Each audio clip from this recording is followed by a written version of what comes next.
मित्रांनो, वेगाचा शेवट म्हणून ज्याची ओळख आहे तो पंचम हिंद केसरी सर्जा सुद्धा मैदानात दाखल झाला. आता पाहू शकता. किती वाजता निघाला होता पोरांनो?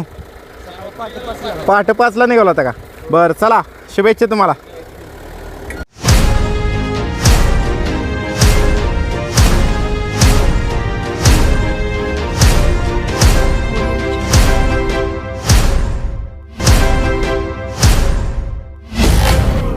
मित्रांनो, भारताचा लाडका, महाराष्ट्राची आणबान शान, पुणे जिल्ह्याचा दशम हिंद केसरी बकासूर सुद्धा रेटरे धरणच्या मैदानामध्ये दाखल झाला आहे. मित्रांनो, मानघरकरांचं वादळ सुद्धा मैदानामध्ये दाखल झालेलं आहे. आज कशा पद्धतीने नियोजन करण्यात आले? हे चांगलं नियोजन शेटने केलं. बरं बरं, चला शुभेच्छा तुम्हाला. मित्रांनो, बुलढाणा एक्सप्रेस बब्या सुद्धा आलाय मैदानामध्ये. नेर्लेकरांचा राजा पण आलाय. दादा, तुमचं नाव काय? सागर शेत. बरं बरं. आणि आज कुणाबरोबर पाळणार आहे राजा? वाटेगावच्या बैलाबरोबर पाळणार आहे. बरं, चला शुभेच्छा तुम्हाला.